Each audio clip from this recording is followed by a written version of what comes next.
یو سړی په هر یو منځ کې صرف قل هو صورت وای، هر منځ په قل هو صورت باندې کوي. نو دا مسله موږ له معلومول پکار دي چې آیا دې سره د په مانځه باندې څه اثر غورځيږي او کنه غورځيږي. دویمه مسله دا ده چې یو کس منځ ته نیت وتړو، قرات شروع کو، د خیال نه د صورت په ذهن کې والحمد ته ټوله پاتې شو، صرف صورت وی او رکوع ته لاړې، دې سره په د سجده سهو لازمیږي او کنه لازمیږي. او دلته مسله څنګه ده؟ نو دې متعلق یو څو ضروري مسلې را سره لازمي او پیژنې او د خپل مسلمانانو رونو سره شریک کړي. ګوره جی اول مسله دا چې یو سړی صرف په قل هو صورت باندې ټول منځونه کوي، نو دې سره د په منځ باندې څه اثر غورځيږي. نو دا مسله ځان سره یاد ساته چې فرض منځ کې نفل او سنتو کې که صرف قل هو صورت وي هیڅ اثر نه غورځي.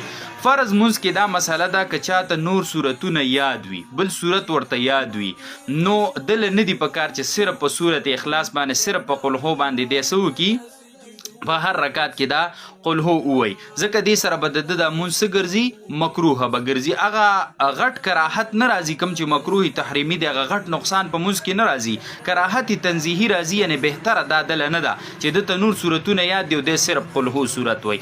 اسی خو بهتره خبره ده، ګور لازمی نه وایم، بهتره خبره وایم چې کم از کم هر مؤمن بنده ته سلور صورتونه یادي، کله سلور رکعات لکه سنت په یو ځل باندې کینو چې د سلور صورتونه یادي هغه کې وای. خو که یو سړی ته یاد نه دی یا ورته زده کیږي نه صحیح شو لکه نه، او یا ورته یاد نه دی، نو که د صرف په قل هو صورت باندې کوي نو بیا د په منځ باندې اثر نه غورځيږي. خو که نور صورتونه ته یاد دی په فرضو کې د صرف قل هو صورت وای، نو دې سره علما وای چې د منځ مکروهی تنزیهی ګرځي. نو لہذا دا مسله یادول پکار دي.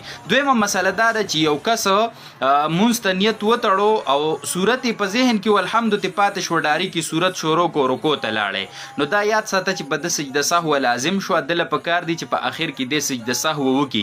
که سجده سهو د و نکړه نو دغه ټیم کې دننه د منځ را ګرځول په د دوباره واجب دي، او که په دغه ټیم کې راو نه ګرځو د منځ ټیم تیر شو، نو بیا د منځ را ګرځول په د واجب نه دي، خو د منځ سره د غټ نقصان نه سده ادا شوی دی. دا مسله ختمه شو. دویمه مسله ګوره ضروری ده وپیژنې، که امام دی او که ځان لمونځ کوونکی دی، که نارینه دی او که زنانه ده، صحیح شوله. نو د فرضو په دې لومبو دوو رکعتونو کې، د فرضو په لومبو دوو رکعتونو کې الحمد او صورت یو ځای کول دا سدي جی دا واجب دي. او د فرض په دویم دریم او څلورم رکعت کې یعنی په تشو رکعتونو کې صرف الحمد ویل دا سنت دی او صورت نه یو ځای کول ورسره سنت دی. صرف الحمد ویل دا سنت دی او صورت به ورسره نه وي، خو کو چا ورسره صورت یو ځای کو ټیک شوله، یعنی تش رکعتونه ډکړه یوې ډکو یا دوانه ډکړه، نو دا یاد ساته چې دلته به خلاف سنت د عمل خو به د سنتو خلاف راشي، خو نه په د سجده سهو رااله او نه د منځ دوباره راګرځول سدي، دا په د باندې لازم دي. نو چې دا مسله تاسو ته یادې. بل یو مسله دا وکړي چې په ډکو رکعتونو کې دا الحمد مخکې ویل او صورت دی پسې ویل، دا ترتیب هم ګوره واجب دی، دا ترتیب هم څه دی واجب دی. که چا صورت را مخکې کو او دل چې مان خو الحمد پاتې شوی د الحمد په صورت پسې ویله، نو مونږ ټیک دی، خو سجده سهو پیراله واجب تی نه پاتې شو، دا ترتیب واجب چې مخکې الحمد د وروسته صورت دی، نو د الټه ویو نو سجده سهو په واجب شو، په اخر کې به سجده سهو وکړي د مونږ شو بالکل درست شو. دا اهمه مسله د خپل مسلمانانو رونو سره لازمی شریکه کوي. وصلی الله علی النبی.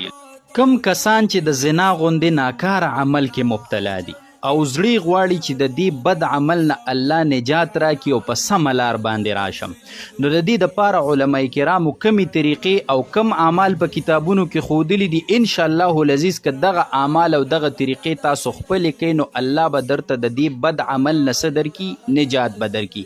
او ځان له زنا نه هر هغه طریقه چې ته پکې نفساني خواهشات په غلطه طریقه باندې استعمالې، انشاءالله العزیز د دې اعمالو په برکت باندې به تا ته الله د دې نه څه درکړي، نجات بدر کی او اصلاح بدر ته حاصل شي. ګوره جی په دغه عملونو کې د ټولو نه اولنې عمل منځ دی. قرآن کې الله په صفا الفاظو اعلان کړی ان الصلاة تنهى عن الفحشاء والمنکر، بېشکه منځ چې کوم دی دا د بې حیایۍ نه او د بدو کارونو نه سړی منې کوي. خو ګوره الصلاة ویلې خاص منځ ته مراد دی. هسې خو ډېر خلک ډغرې وایي منځونه کوي چې د جومات نه راوځي په دروغو، په دوکه کې، په چغلخورۍ کې او په بې حیایۍ کارونو کې مبتلا دي خاص مونځ کم دی خشوع او خضوع سره چې وکړی شي عاجزۍ سره چې وکړی شي او توجه سره په قلاره باندې هر یو رکن یې وکړلی شي دغه مونځ ترې نه مراد دی چې دا به تا د بې حیایۍ نه منې کوي او د بدو کارونو نه به دې منې کوي. نو اول خو داسې کس د مونځ په دې طریقه اهتمام شروع کی. دویم که د ده وس کیږي که نه وسې کیږي نو که دې نکاح کولی شي نو نکاح دې وکړي د نکاح په برکت سره به دې د بدو کارونو نه منع شي. دریم نمبر دا ده که دې نوجوان دی که نه نوجوان دی او د نکاح وس یې نه کیږي او د نکاح انتظام هم لا نشته نو حدیث کې راځي چې روژه نیسه. څه کوه نوجوانه ته څه کوه روجي نیسه د روجو په برکت سره به ستا د نفساني خواهشات کنټرول کیږي او ته به د ګناه نه څه کیږي منع کیږي به. بل عمل چې کم دی نو هغه باوضو اوسېدل دي چې ته هر ټیم په اودس کې اوسېږي نو د دې برکت به دی اودس کې د اوسېدلو. چې کم کس په اودس کې وي نو شیطان ته حمله کول په هغه باندې مشکلي او چې کله بې اودس یې که نه نو شیطان ته حمله کول آسان نو ته باوضو اوسېږه په اودس کې اوسېږه. بل عمل دا دی چې په تنهایی کې زندگی مه تېروه. کله چې انسان په تنهایی کې یو خو هغه ده چې عبادت کوي چې عبادت نه کوي او هسې دی په تنهایی کې ژوند تېروي نو شیطان ته حمله کول په ده باندې سیجي دا آسانی. او بل عمل دا دی چې دا دعا ډیره کوه اللهم انی اسألک الهدى والتقى والعفاف والغنى. دا دعا ډیره کوه. که 2 رکعاته صلات حاجت نفل دی کول که عام نفلونه دی کول که څومره منځونو سره دی سنت کول په هر سجده کې د سبحان ربی الاعلی نه پس دا دعا وایه که 1 کرته وی که 2 کرته وی که 3 کرته وی اللهم انی اسألک الهدى والتقى والعفاف والغنى. او داسې ویلی شي په تسبیح باندې 100 پیری یا 101 پیری وایا.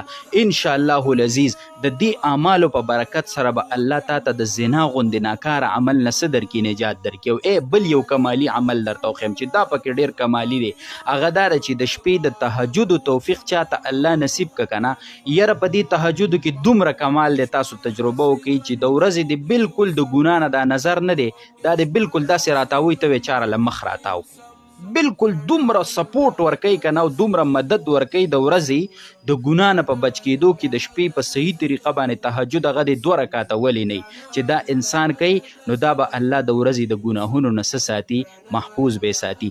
دا اعمال زما رونو خپل کوي ځان له هغه کس نه چې په زنا کې مبتلا دی که په نورو داسې نفساني خواهشاتو کې مبتلا دی چې په غلطه طریقې استعمالوي هغه هم خپل کوي. انشاءالله د دې نه به الله نجات ورکړي او د امت نوجوانانو ته که ورسوي او د هغوی الله اصلاح وکړي نو دا به زمونږ او ستاسو دپاره د اجر خبره وي او صدقه جاریه به وي. وصلی الله علی النبی. نبی کریم صلی الله علیه وسلم ته د قریشو یو نوجوان حاضر شو وی ویلی د الله پیغمبر ماته د زنا کولو اجازت راکا. دی حدیث ته سوچ کوئ ښه چې نبی علیہ السلام مبارک دی نوجوان ته په جواب کې څه وویلی. دا حدیث مسند احمد هم ذکر کړی دی طبرانی په کبیر کې نقل کړی دی او حضرت ابو امامه رضی الله عنه د دې حدیث راوی دی. فرمایي چې د قریشو یو نوجوان د نبی علیہ السلام په مجلس کې حاضر شو وی ویلی د الله پیغمبر ماته د زنا کولو اجازت راکه چې زه زنا وکم. خلک را پاسېدل دا سړی ورټو وروسته که نبی علیہ السلام مبارک ورته وفرمیل چې راشه زما خواته راشه ماته رانږدې شه. راغی د نبی علیہ السلام په خوا کې کېناستو. نبی علیہ السلام مبارک ورته فرمایي آیا ته د خپلې مور سره دا عمل خوښ ګڼې چې ستا د مور سره څوک بدکاري وکړي؟ دی ورته په الله مې دې قسم چې د مور دپاره زه دا خوښ نه ګڼم ما دې الله په تا باندې قربان کړي. نو نبی علیہ السلام ورته فرمایي چې دغه شانتې خلک هم د خپلو میندو دپاره دا عمل خوښ نه ګڼي.